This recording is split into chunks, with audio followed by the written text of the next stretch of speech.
Everyone's goal is to be successful someday. But how does one follow through this goal? Is it achievable? Yes. But is it easy? Certainly not. Today with me, I have a young, vibrant author, Tendai Dara, who will discuss his book titled The Success Pyramid, which is a step by step approach to success. This is Code 0292, and I'm your host, Lungile.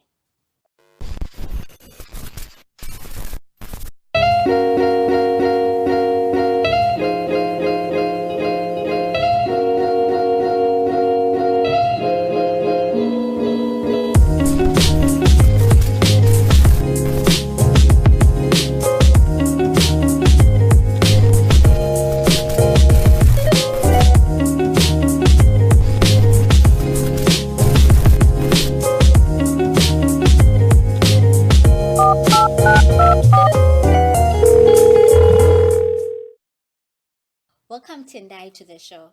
Thank you for having me.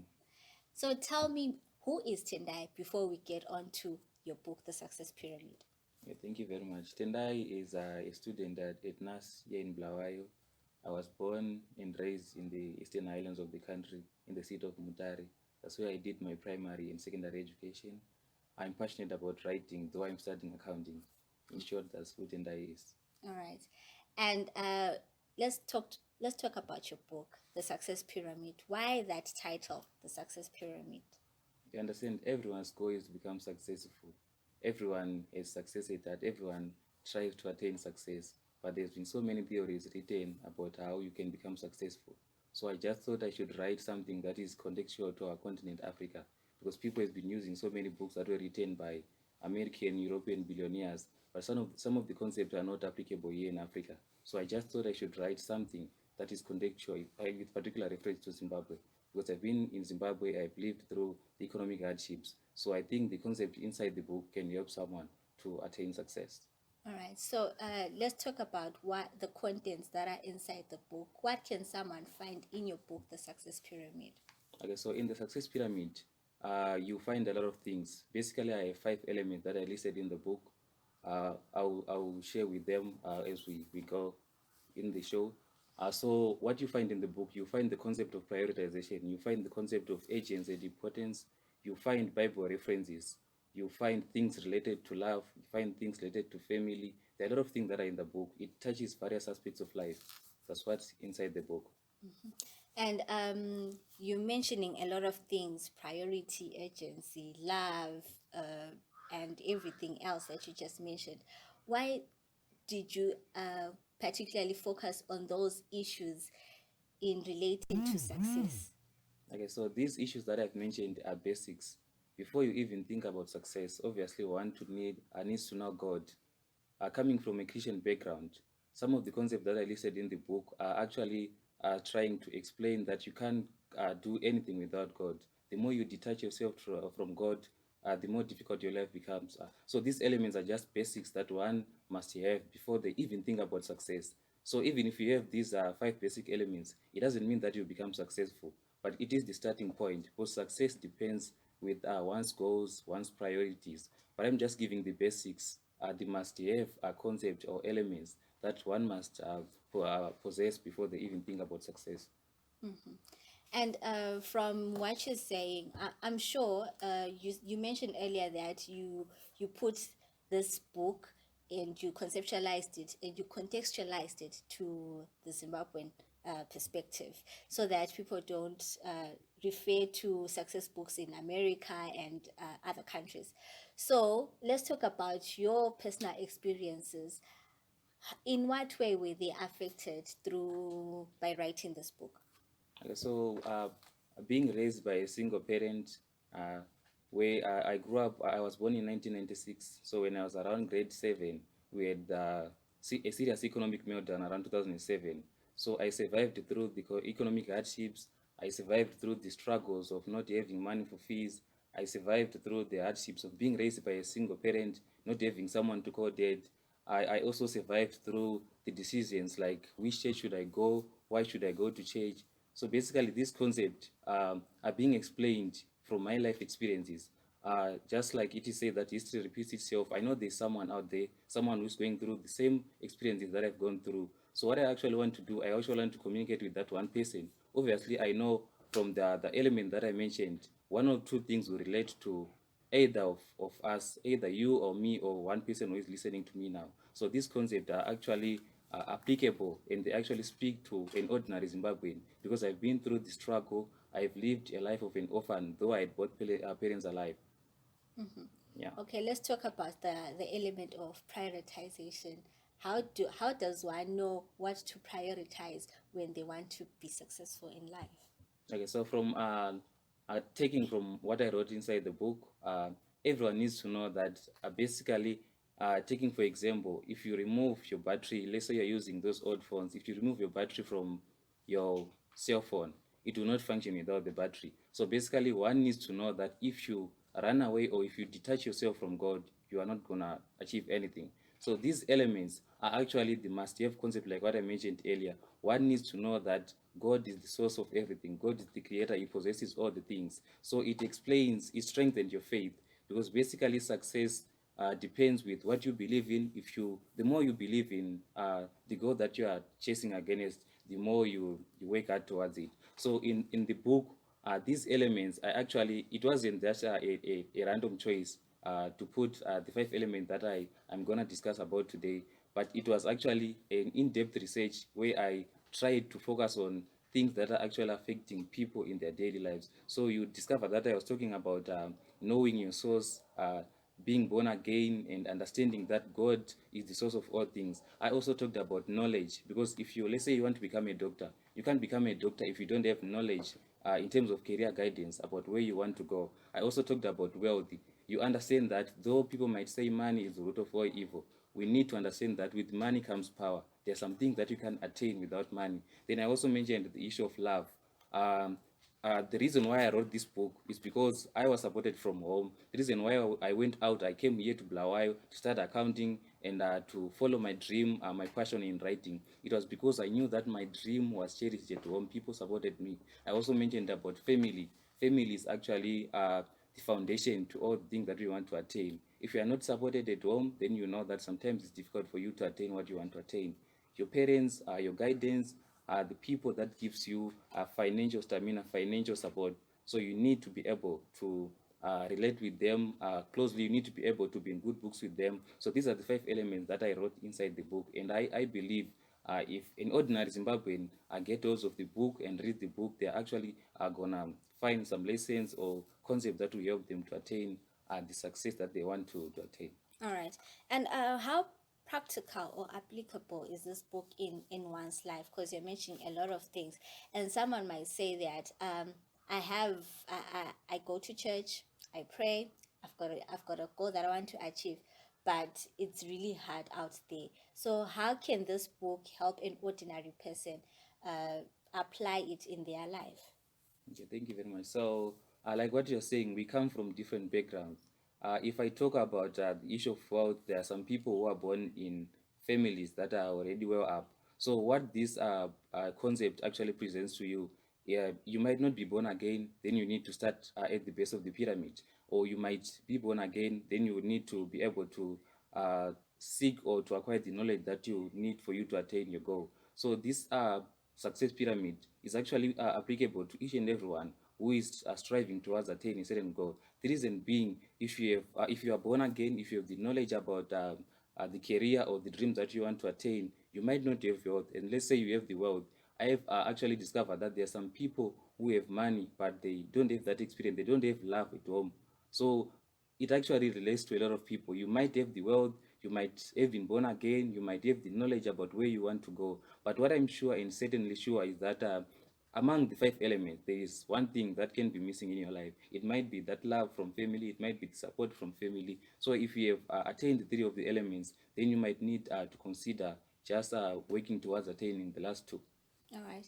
And from the title of your book, The Success Pyramid, I'm sure that in some way, uh, pyramid, the word pyramid has a meaning in your book, since pyramid starts from the bottom and it goes like up in a triangle way. So these elements, are they also in a hierarchical order, or they come through the way that you prioritize your things? Okay, so this the way the pyramid is structured is actually, it has been discussed by some authors like Njabulo in Blawayo. I put God at the base of the pyramid, and people might actually wonder why I had to put God at the base of the pyramid, when people actually understood that the apex, or the top part of the pyramid, seems to be a point where a human being would have attained what I would call self-actualization. So the reason why I put God at the base of the pyramid is because I'm saying that before you even think of attaining or working towards anything, you need to seek God. So the reason why I had to put them in sort of like a hierarchical order is not the hierarchy that we are used to. The reason why I had to put God at the bottom, I need one to know that it is the starting point. Though people might debate and say that, but why did you put God at the base when God is actually the most important person that you can do without?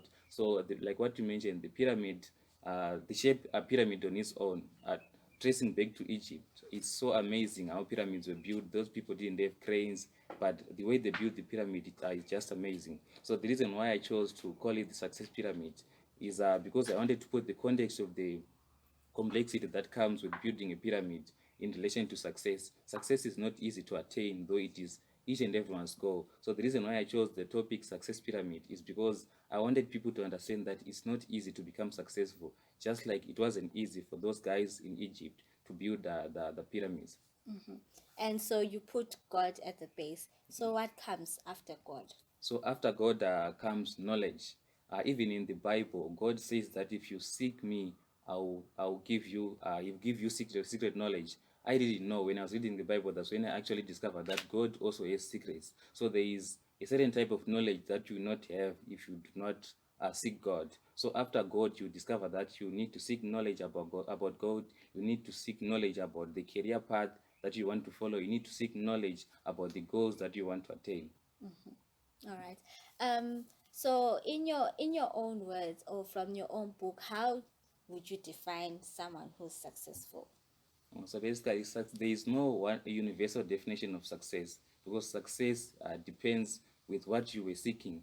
If I am working towards becoming a doctor, the day I graduate as a doctor, I can actually call myself successful. So success is contextual. And from my own book, I never gave a proper definition of success, because it depends with what you are seeking. If I say, uh, for you to become successful, you must have 10 million in your account, then some people might as well consider dying as failures, because you might not have such an amount in your account. So success doesn't have one universal definition, and success is not a destination, it's a journey. So I can't actually give it a proper definition, because it depends. Once you become a doctor, you continue to seek higher goals, or a complex goals. So success doesn't have one universal definition. But what I can actually say in my own words, success is when you actually reach a point where you could say, I have attained this goal.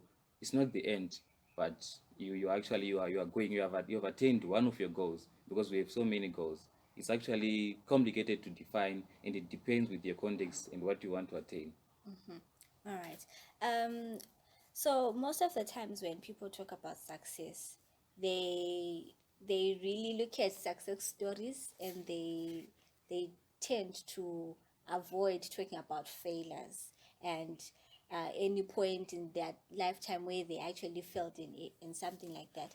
So in your book, do you also focus on something for those people who have failed in life and have lost hope and they want to try again? So in my book, I actually mentioned it when I was giving the introduction, that a lot has been written about success and failure. There are people who have succeeded who wrote books. There are people who have failed. For example, taking the context of Jack Ma, he wrote a book about failure just because he failed several times. We have examples of people like Thomas Edison. We have examples of some politicians in Zimbabwe who have failed, and they wrote books about failure. So I just felt like, if I continue writing about success and failure, I wouldn't be helping someone. So what I wrote, I gave a solution. Whether you succeed or you fail, you need to have something to refer to. So this book will actually help you whether you are a success or a failure. If you are a failure, then you need to go to the basics. You need to go to refer to those 5 elements that I mentioned earlier. If you are successful, you might as well need to revisit the book. You might as well need to revisit the basics and discover maybe you're successful, but you don't know God. Maybe you're successful, but you don't have that personal attachment with your mom or your dad.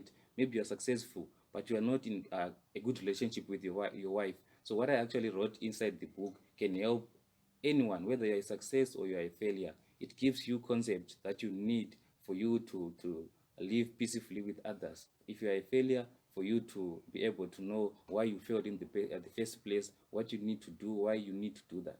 Okay. And in your book, there are wisdom keys that you write about. Can you mention some of them that you mentioned in your book? So in my book, it was actually the conclusive part of the book. I wrote what I call 25 wisdom keys. There are certain habits that we do not know that are important. There are certain habits that matter in life. So in my book, I'll just pick at random. I wrote 45 wisdom keys that I call the basics when it comes to a person being successful. So one of the keys is letting go of toxic people. The reason why I had to write about letting go of toxic people is I discovered that people actually live their lives for others. If we take, for example, the way I'm dressed, people might be saying I'm copying, I don't know, in Nigeria. Maybe I'm copying in a Nigerian actor. So the reason why I said you have to let go of toxic people, there are people whom you keep in your life, people whom you think are so important, but those people might be the one who are pulling you down. I also wrote about redefining your own frontiers of success. You know, when you are like what I mentioned earlier, when you get a goal to become a doctor, once you attain that goal, you need to redefine your frontiers. You need to redefine what you call success in the context of your own dream. So I also wrote about being okay with failing. Failure is to me is not something that's shocking. Failure is simply a sign that you can try once more. Failure doesn't mean that you can't do it. So I just thought I should write about you being comfortable with failure, because failure is part of the journey. I also wrote about choosing your own battles. There are so many battles that comes in our lives. There are so many battles that we face each and every day, but we need to reconsider there are some battles that are not worth fighting. It's not every battle that comes to us that we have to fight. If I take for example, people might be talking about you on social media. Sometimes we need to reconsider and see whether it's important for you to answer back. If it's not important, then you might as well consider leaving it.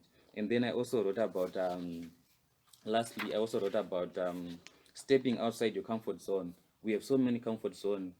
Taking for example, you might have grown in a rich, you might have been raised in a rich family. That can be a comfort zone. You might have been raised in a poor background. It can be a comfort zone. I know people might be wondering why I'm saying a poor background can be a comfort zone. You know, there's so many people who accept and say that, you know, for me, I was raised by a poor mother. I was raised by a vendor and a father who didn't even own any asset. So there is nothing I can attain in life. So you become comfortable in your own situation. So it's five of the other 25 wisdom keys that I wrote in the book that I felt like, no, people need to know that there are certain habits and certain things that are worth living. If you want to become successful, then you have to be able to be that 1%. Because I actually believe that the reason why people become successful is because there is uh, what's common when it comes to the way we live. What 99 percent of the people are doing doesn't make you successful. What people call normal doesn't make you successful. So you need to be able to know what's in that 1% that is being done by the other people who have made it. All right. So apart from the book and apart from you studying at NAST accounting, what else do you do?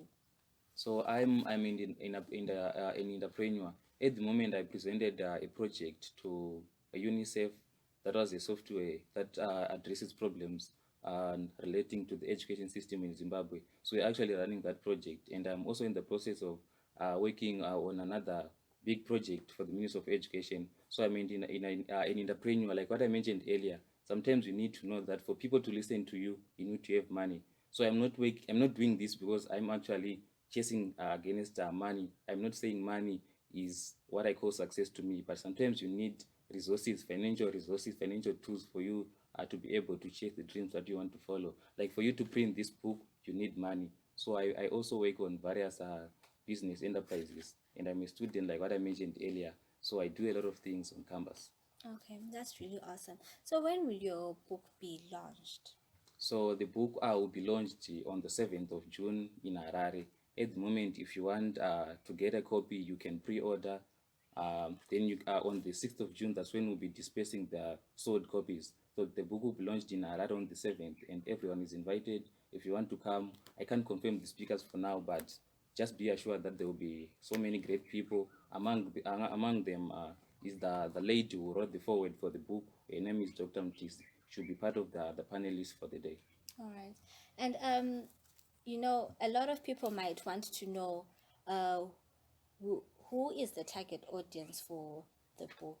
Like, who should actually read your book? So my target audience for the book is everyone. The reason why I'm saying is everyone, whether you are a teenager, whether you are 65, whether you are 80, is because I do believe that it's never late or earlier for you to follow your dream. You might be 80, but when you grow up, you would have set goals where you said, for me, I want to be able to help orphans go to school. I want to be able to attain this. I want to be able to set a charity organization. We all have dreams. There are people who have retired from their jobs, but they still have dreams. So this book can actually be read by each and everyone. And the reason why I'm saying the target audience is everyone is because I believe that it's never too late for you to follow your dream. It's never too early. You might be in primary school, you might be in secondary school. The book can actually suit you because it's never too early. We don't have time. We have limited time here on earth. So you never know when you're going to die. You might procrastinate and say that, no, I'll read the book when I'm 25, but maybe you will not reach that age. So the book can actually be read by each and everyone. Yes. All right. And before we close, would you mind just sharing a paragraph of something which is inspirational, which might be inspirational to Okay, the so person watching? okay. So what I will share with you is the last paragraph of the book. All right. The last paragraph of the book talks about hard work. So in the last paragraph, I was saying there are no shortcuts to achieving your greatness except hard work. Allow me to close by quoting Frederick Douglass, a statesman, in his speech called "A Self-Made Man." He said, I open quote, "We may explain success mainly by one word, and that word is work, work, work, and work. No transient or pitiful effort, but patience, endurance, honesty, unremitting and undefinable work into which the whole heart is put, and into which temporal spiritual affairs and um, God, the miracle worker, does his work. Everyone may avail himself on this marvelous power if he will. There is no royal road to perfection. Certainly, no one must wait for some kind of friend to put a springing board under his feet, upon which he may easily bound from the first round of their ladder onward and upwards to its highest round. If he awaits for this, he may await long and perhaps forever. He who does not think himself worth saving from poverty and ignorance from his own work efforts will hardly be thought worth of the efforts of anybody else. All right. Thank you so much, Tendai, for coming to the show. Okay, thank you for having me. I just hope that a lot of people in Blawayo will be able to get this copy because it's actually contextual to any Zimbabwean citizen. All right. And thank you for watching Code 0292. From me, Lungile, it's bye for now. Make sure to subscribe to our YouTube channel and follow us on Twitter. See you next week.